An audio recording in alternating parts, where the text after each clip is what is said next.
Olá, tudo bem? Estou de volta para a gente fazer uma live hoje sobre estratégias nutricionais para o treino durante o verão. Você atende atletas ou praticantes de endurance? Com certeza eles estão correndo na rua em alguma dessas situações nos treinos de hoje. Para você, não sei de onde que você é ou de qual cidade você pode estar acompanhando agora essa live, essa aula, essa conversa. Mas é fato que o verão e o calor é uma das coisas que pode sim influenciar aí na resposta e adaptação do nosso paciente ao treinamento, né? Então a gente tem que ter alguns cuidados aí na hora de fazer a prescrição e algumas coisas que podem realmente acontecer e interferir aí nesse resultado de performance do nosso atleta durante a realização do treino. Então eu elenquei algumas coisas aqui para a gente conversar, mas se vocês tiverem dúvidas ou quiserem participar, podem escrever aqui agora durante o chat, a live, mas também podem deixar seus comentários depois, que a live ficará salva para que vocês possam ter acesso depois, certo? Bom, então vamos lá, gente, vamos pensar em algumas coisas aqui. O treino do verão, qual é o principal agravante em relação ao treino realizado durante o verão ou no calor? Vamos entender aqui verão como calor, né? Bom, uma das coisas que a gente mais vai lembrar é o processo de desidratação. E isso é uma das coisas que a gente discute muito no Endurance e existem algumas coisas que a gente tem que pontuar justamente para que evite aí que esse paciente realmente faça o treino desidratado. Mas eu já chego nesse ponto. Acho que uma das coisas que a gente precisa entender e lembrar quando a gente faz a prescrição para um indivíduo que realiza o treino no verão é a gente acentuar ou pontuar algumas coisas com ele. Primeiro, horários de treino. É possível fazer mudança de horário de treino?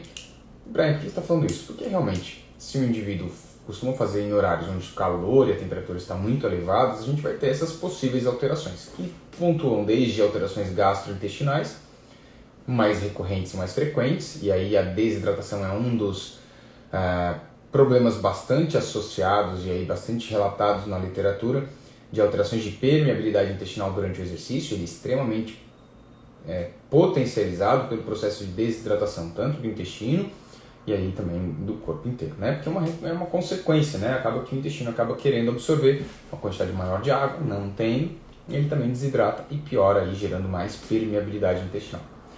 Então, é possível fazer mudança de horário de treino?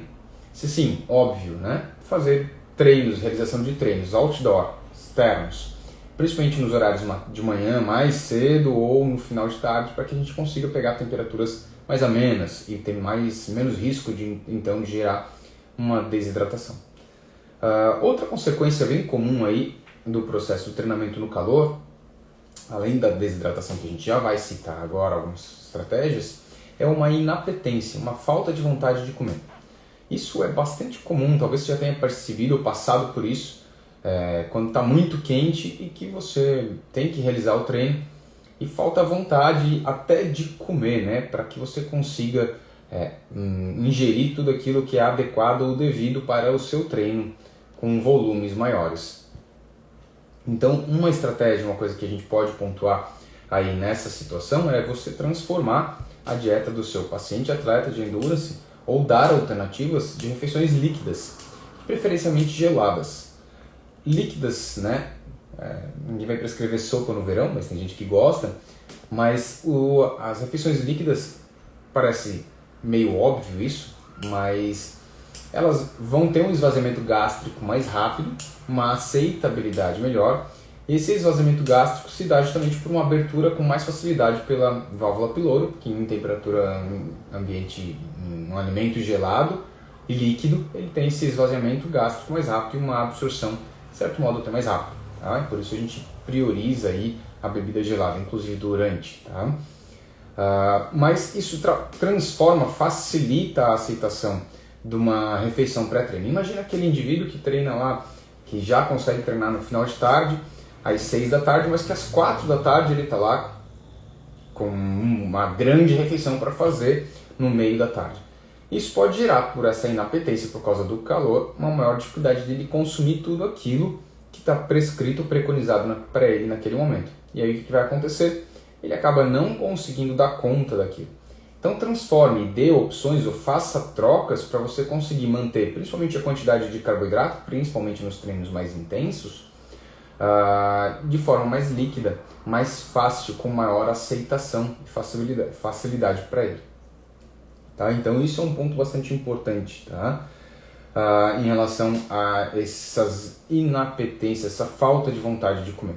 Deixe isso uma alternativa de uma refeição líquida, ou divida em refeições menores. Então ele tem uma grande refeição 2 horas antes, mas ele não está conseguindo comer tudo aquilo, ele pode dividir aquela refeição que é maior em 2 refeições menores, uma 2 horas antes, uma 1 hora antes, para garantir que ele consiga ingerir tudo aquilo que ele precisa para aquele treino que ele precisa realizar, que ele vai gastar, sei lá, 500, 600, 700, 800, 1000 calorias ou até mais do que isso. E a gente sabe que as refeições que antecedem o treino são refeições bastante importantes. Agora, se ele realiza o treino de manhã, ainda assim, então, talvez se torne mais importante ainda ele fazer essa refeição de forma mais líquida para garantir um esvaziamento gástrico mais rápido. E aí, de certo modo, também potencializar o processo, a hidratação.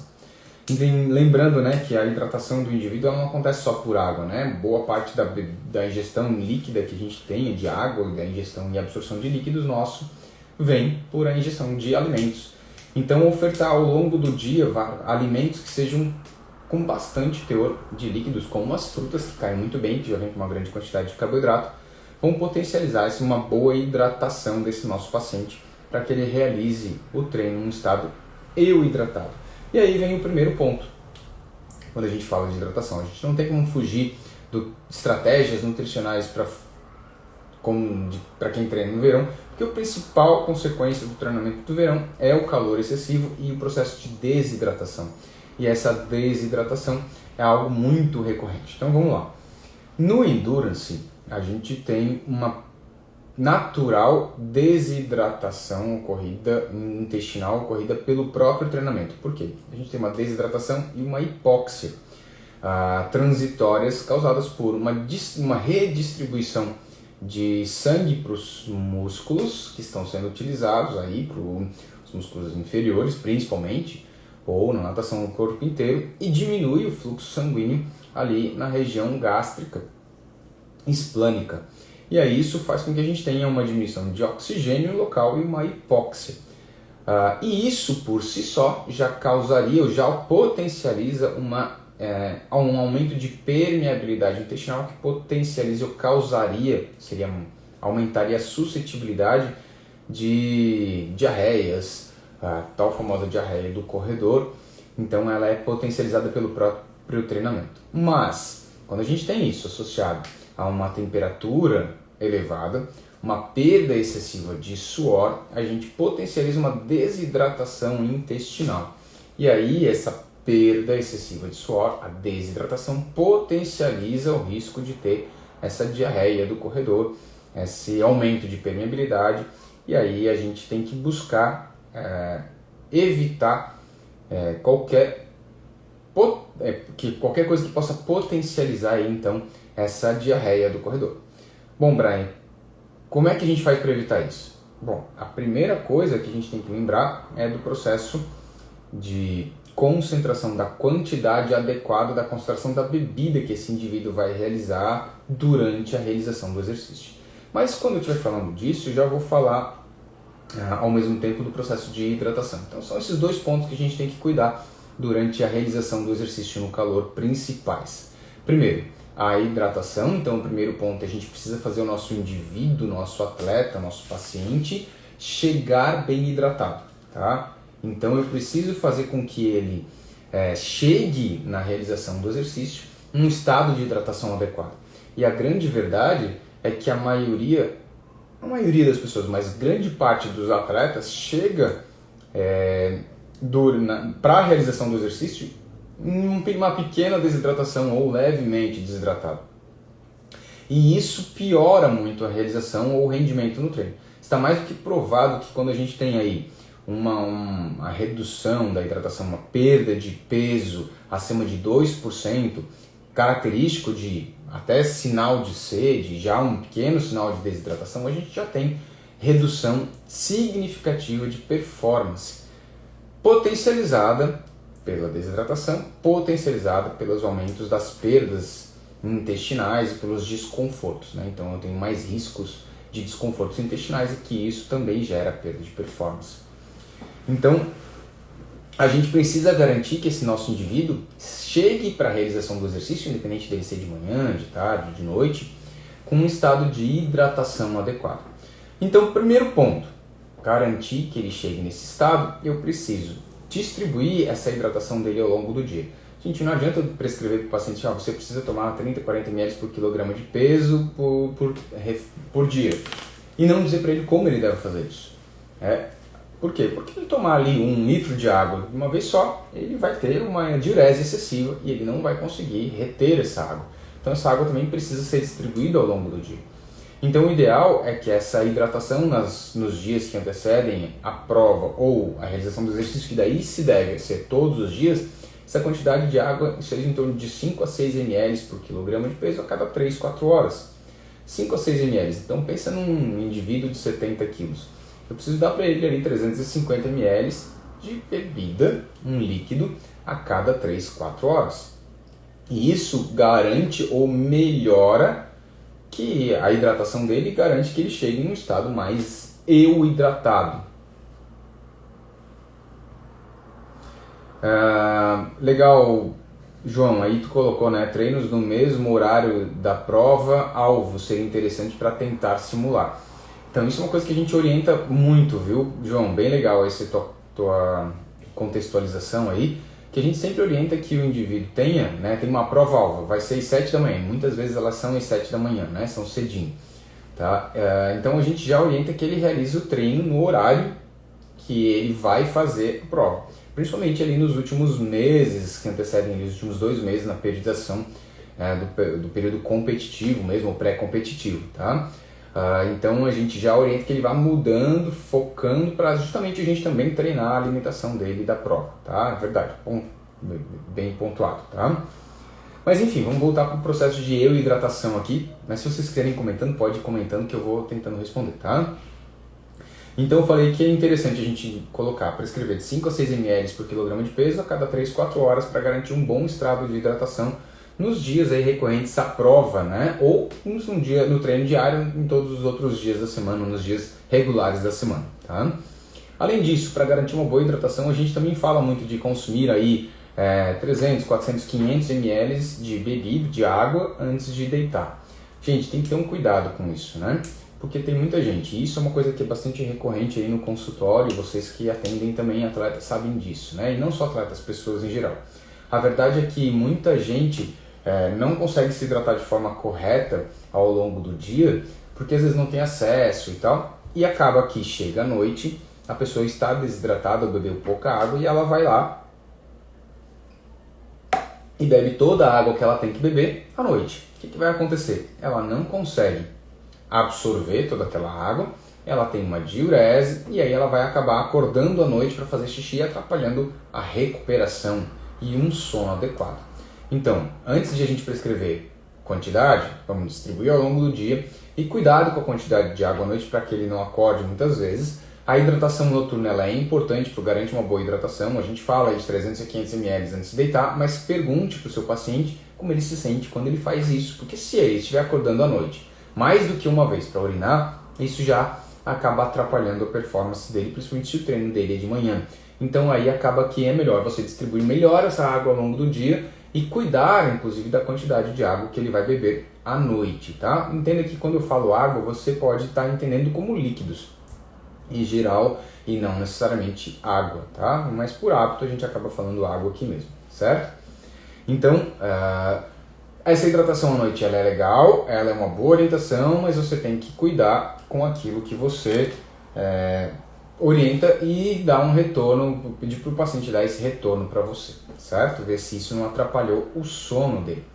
E uma outra coisa que garante uma boa hidratação é você garantir uma boa hidratação assim que ele acorda. Então, gente, via de regra, a primeira coisa que se faz quando se acorda é tomar um copo de água, não é?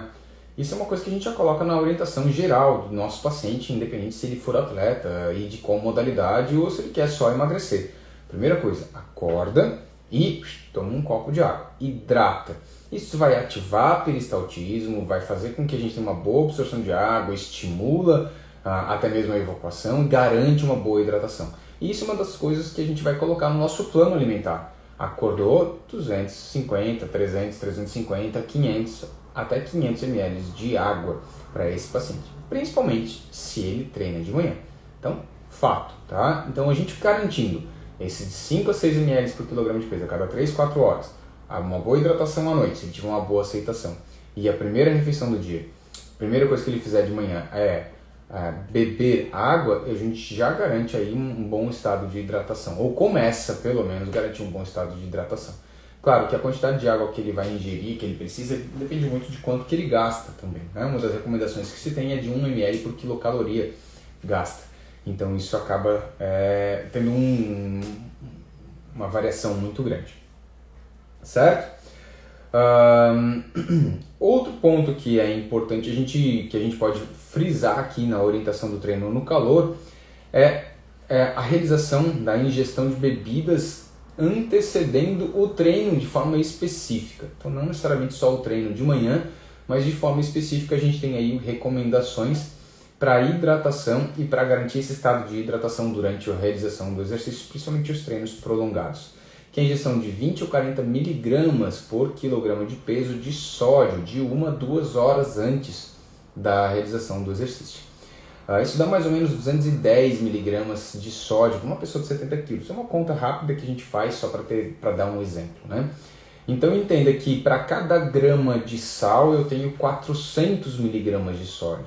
Então para cada grama de sal eu tenho 400 miligramas de sódio. Então se eu quero dar 200 miligramas de sódio para ele, eu vou dar aí meio grama de sal para ele numa refeição que anteceda, ou 1 a 2 horas antes, seja numa refeição ou seja na bebida, né? Numa ingestão líquida. E aí, além disso, eu preciso dar 10 ml por quilograma aí de peso também de uma bebida, 1 a 2 horas antes. Isso vai dar mais ou menos aí 700 ml para um cara de 70 quilos, uma pessoa de 70 quilos, para você ter uma noção de contas, tá?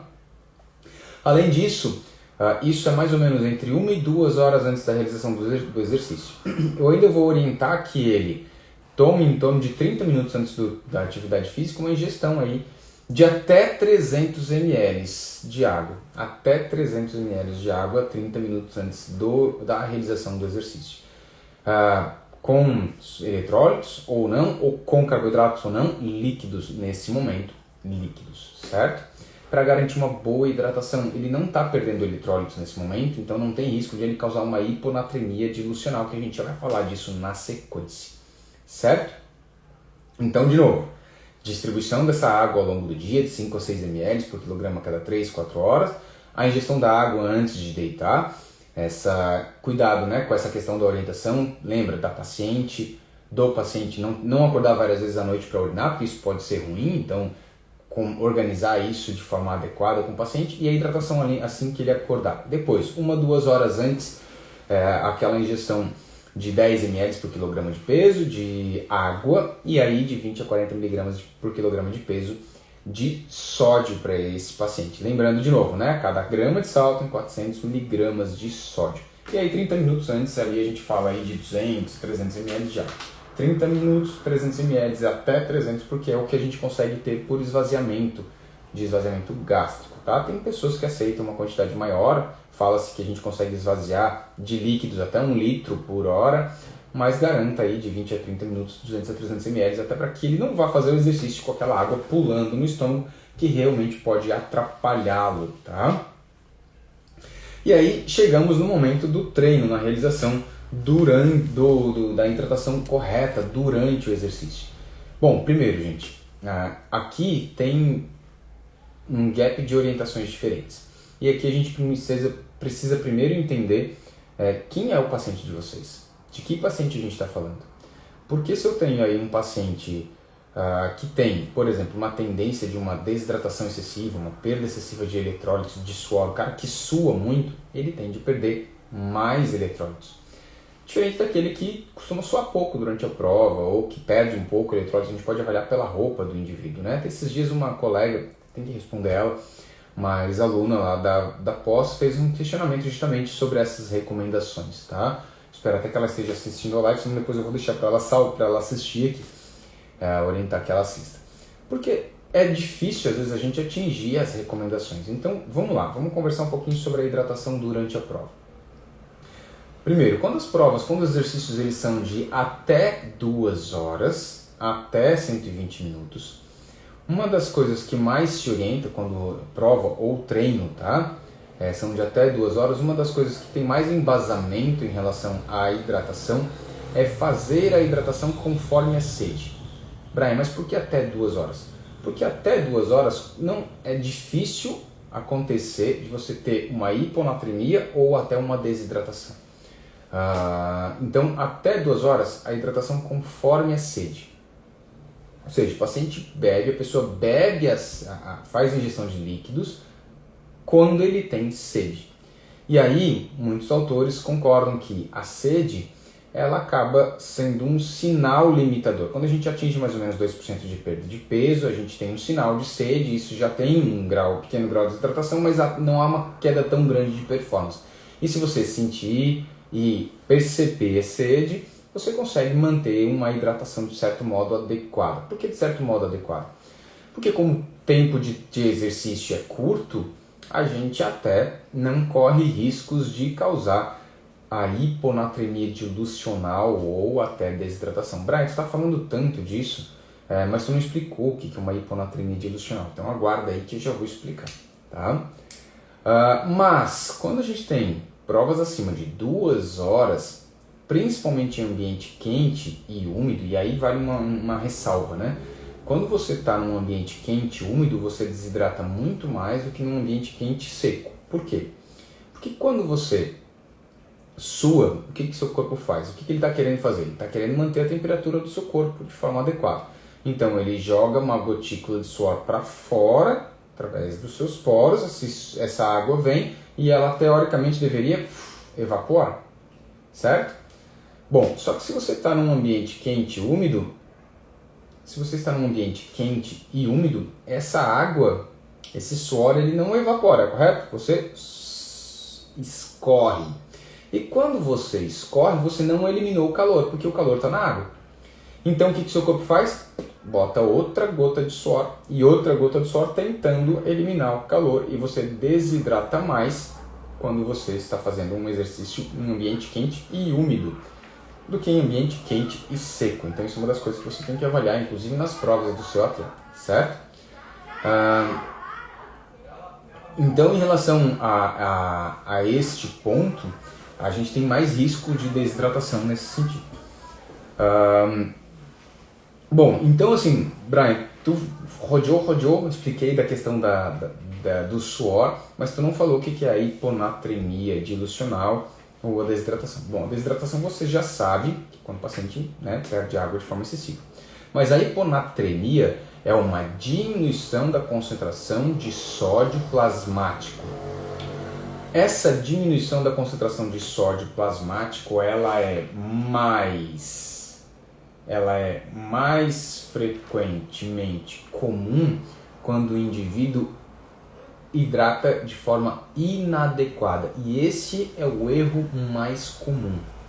Por isso que quando a gente falou ali de uma prova até 2 horas, ou um treino até 2 horas, a gente tem menos risco de causar erros. Então se ele beber água, vai dar certo. Se ele consegue manter uma hidratação, se ele beber isotônico, bebida isotônica, também vai conseguir, tá? De certo modo até mais adequado. Mas por quê? Tem pouco tempo de treino, de realização de exercício. Isso é um pouco mais potencializado no calor. Então, a hiponatremia é quando a gente dilui a quantidade de sódio plasmático no meu sangue. O erro mais comum é quando a gente bebe água demais. Porque imagina que eu tenho 2 copinhos aqui, e nesses 2 copos eu tenho água, e aqui eu tenho água com sal, tá? Então, e o outro somente água. Então eu peguei metade desse copo que estava cheio com água com sal, botei metade fora, ficou até aqui. E aí eu pego o outro copo que estava só com água e joguei só água lá dentro. Eu vou encher de água e vou diluir a quantidade de sódio que sobrou. É isso que vai acontecer quando você só bebe água em exercício e não repõe os eletrólitos. E isso causa uma hiponatremia dilucional. Isso é o erro mais comum em realização de exercício. E ele é mais perigoso. Os sintomas se confundem com o da desidratação, mas ele é mais frequente e mais perigoso. E quando você bebe conforme a sede, isso tem menos chance de acontecer. Porque você tem, respeitando a sede, acaba não bebendo de forma excessiva. O erro mais comum é aquele cara que está correndo, pensa na prova, ou na orientação inadequada dá excesso de água. E ele o tempo todo está aqui, ó, bebendo água. Ou o tempo todo, a cada lugar que ele passa, que tem um posto de hidratação, ele bebe, mesmo que ele ainda não tenha sede. E aí isso corre o risco dele causar essa hiponatremia dilucional. Então, para a gente orientar até 1h30, 2 horas de treino, de exercício, isso tem pouca chance de acontecer. Então vai conforme a sede, tá?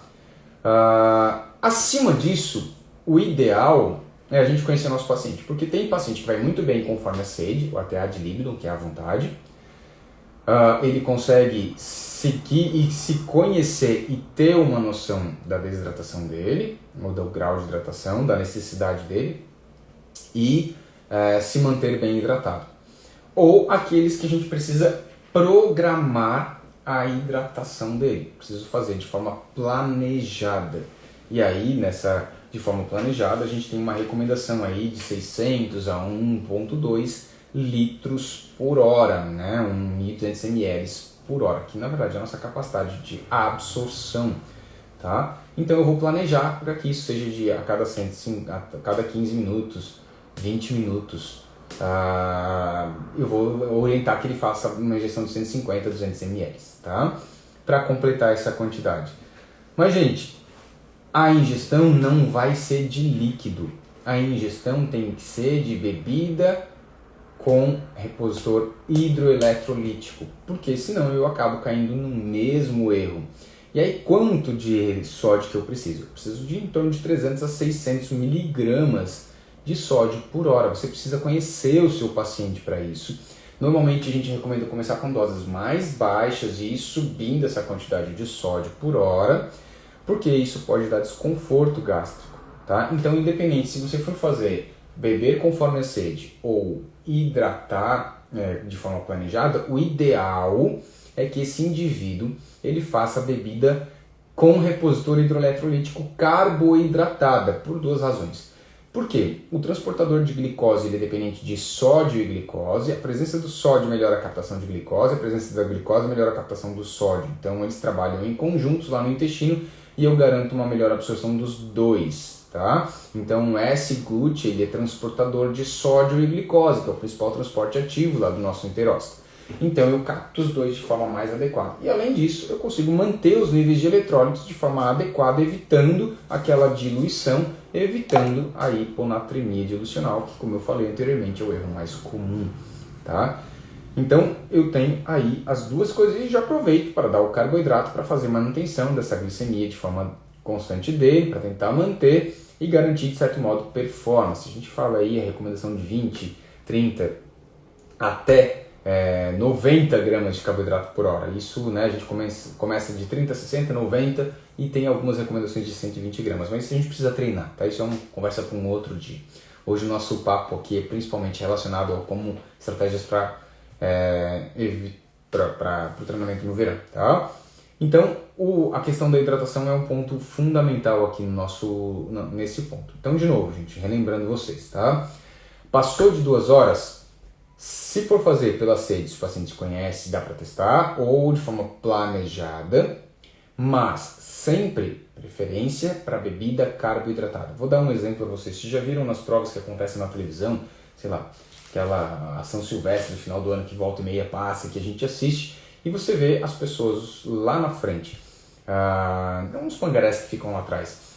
O pessoal lá na frente, eles passam pelo ponto de hidratação e ele vai lá, ele pega a água e ó, cospe, joga água na cabeça e aí a bebida ele toma carboidratada, tá? Não seja um isotônico ou de qualquer marca ou alguma coisa que ele vai planejar. Então a água ela tem que ser ingerida com quantidades controladas para não causar essa hiponatremia dilucional, Combinado? Então eu falei ali, ó, de 300 a 600 miligramas de sódio por hora. Gente, isso dá em torno de 1,7 a 2,9 gramas de sal por hora. É bastante. Então começa com quantidades menores se você não conhece seu paciente e vai aumentando essa quantidade até você atingir ali a recomendação. A gente tem diferentes tipos de recomendações aí, eu tenho relacionados aí inclusive a essa recomendação. O próprio American College coloca aí ingestão de 300, 400 miligramas de sódio, tá? Então a gente tem que cuidar, tá? E ingerindo conforme o paciente, conforme a aceitação. E a ingestão de carboidrato de forma adequada, combinada para melhorar tanto a absorção do sódio quanto a hidratação do nosso paciente. Vamos lá, de hiponatremia dilucional, eu até coloquei aqui, eu trouxe alguns sintomas aqui.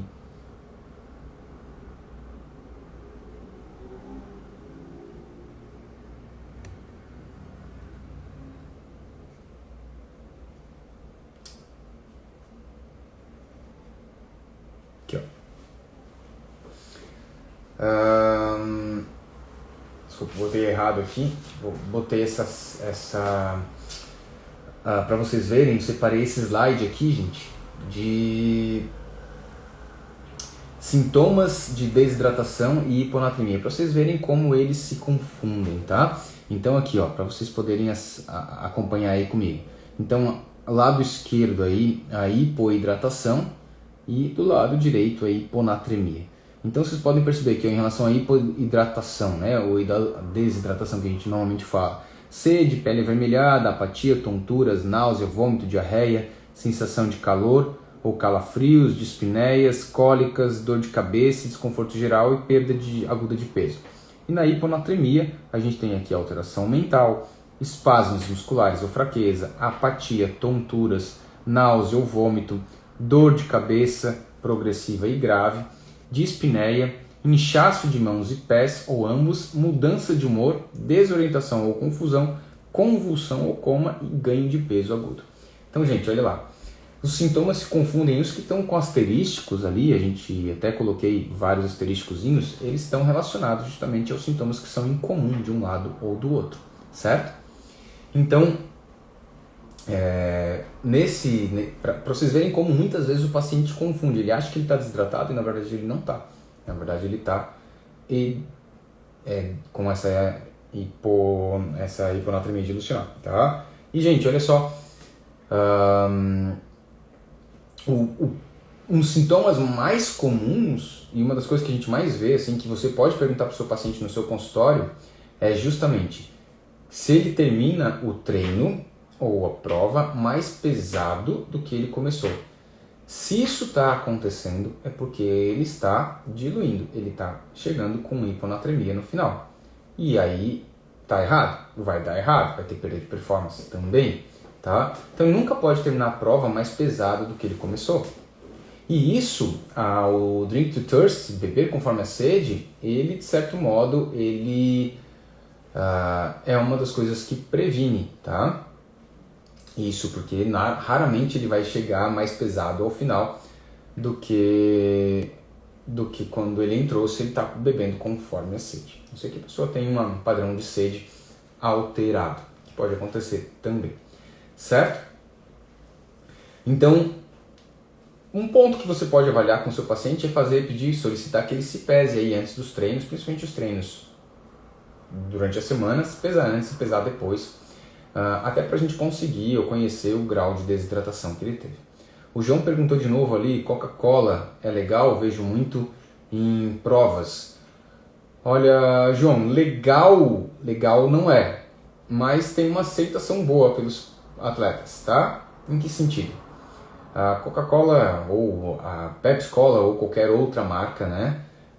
Ela acaba tendo gás, tem ela é carboidratado, ela tem eletrólitos, ela tem sódio e tem cafeína. E de certo modo isso também ajuda, tá? E o gás, e além disso ela é adstringente, ela acaba ajudando no processo digestivo. Então, uma prova muito longa, tipo um triatlon, a pessoa está o tempo todo consumindo alguma coisa doce, né? Então pega lá a caramanhola, está bebendo, tem ali dentro a bebida carboidratada. E aí ela é doce. Aí depois na corrida está no gel. O gel o tempo todo para manter a quantidade de carboidrato ali de 60 gramas por hora de carboidrato.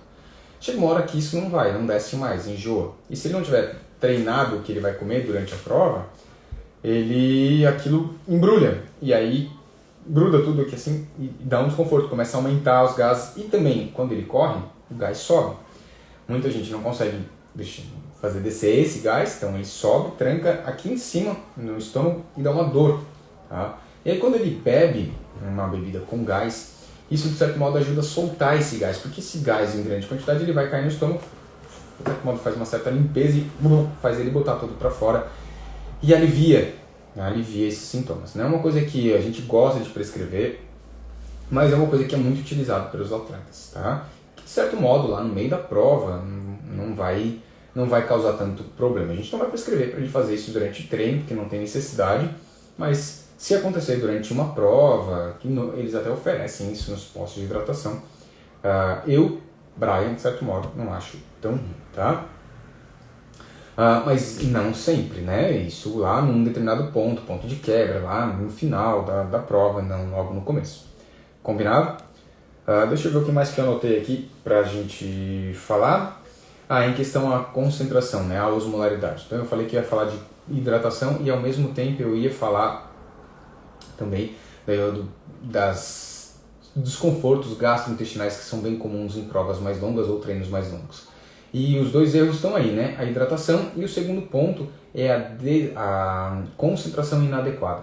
Então, quando a gente fala da bebida carboidratada, que a gente falaria, essa bebida tem que ter carboidrato, tem que ter eletrólitos naquela quantidade de 300, 600 miligramas de sódio por hora, eu preciso entender que eu tenho uma concentração ideal dessa bebida. Essa concentração ideal ela vai de 4 a 8% de solutos.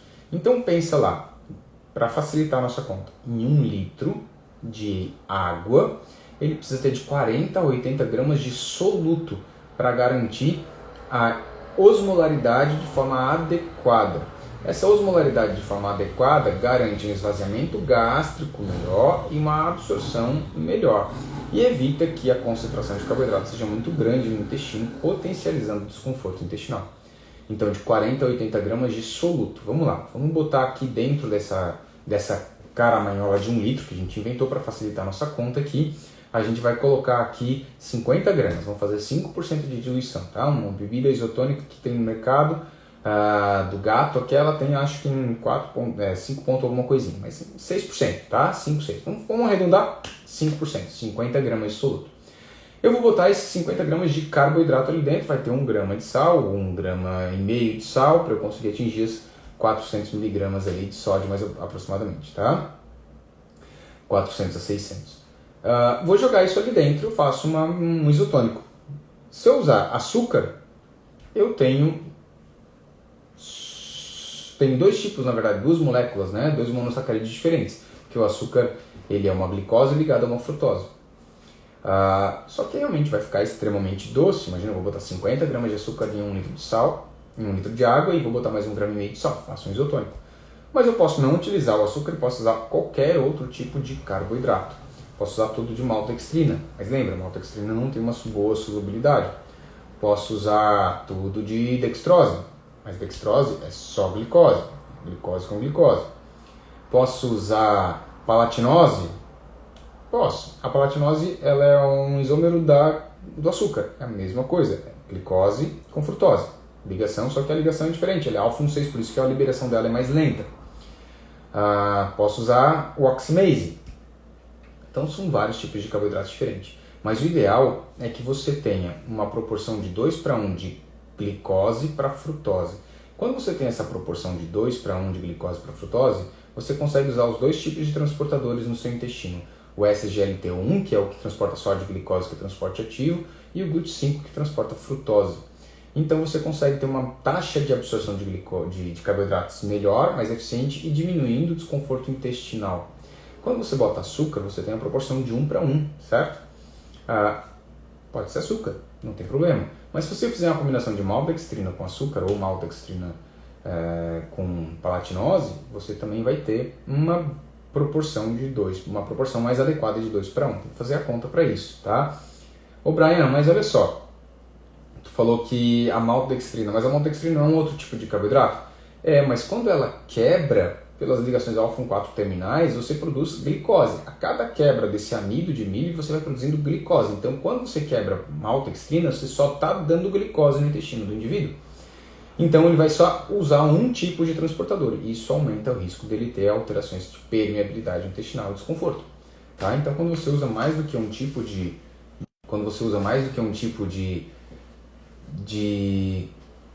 glicose, frutose, de monossacarídeo ali no intestino, você tem um risco menor, certo?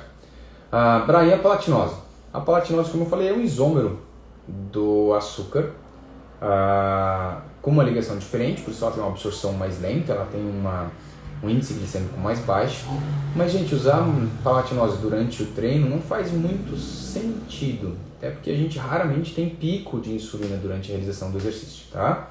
Então a gente raramente tem.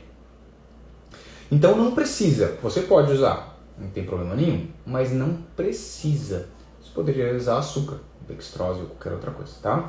Uma combinação aí de maltodextrina com açúcar vai bem. O oximase é muito parecido com a maltodextrina, só que ele é modificado hidrotermicamente e quimicamente e acaba tendo um peso molecular menor, certo?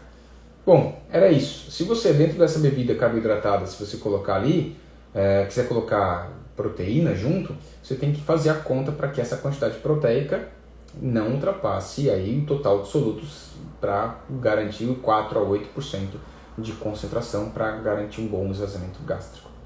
Combinado? Certo? Então tá. Gente, dúvidas, questionamentos, perguntas, participações? João e demais pessoas que estão aí, fiquem à vontade, senão é isso. Em relação à hidratação no verão, né? Terminou o treino, gente, ponto principal aí da questão do treinamento no verão é repor esses estoques de glicogênio e reidratar, principalmente se o paciente tende a perder muito peso, tá?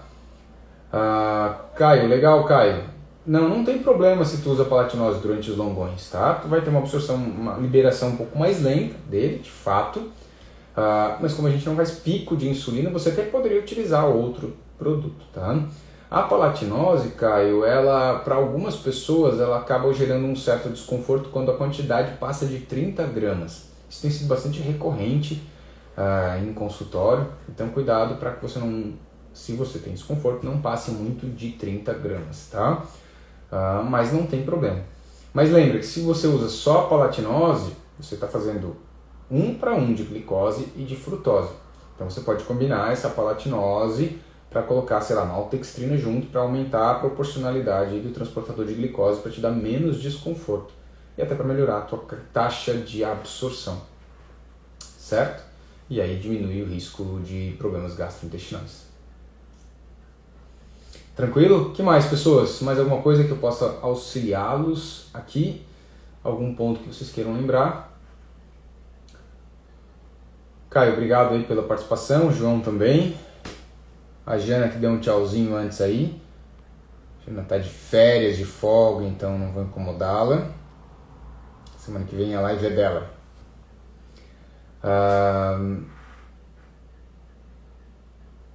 Olha, Caio, ou João, nesse caso, né, ele perguntou isso, nesse caso, misturas de carboidratos, seria legal usar produtos prontos para não errar?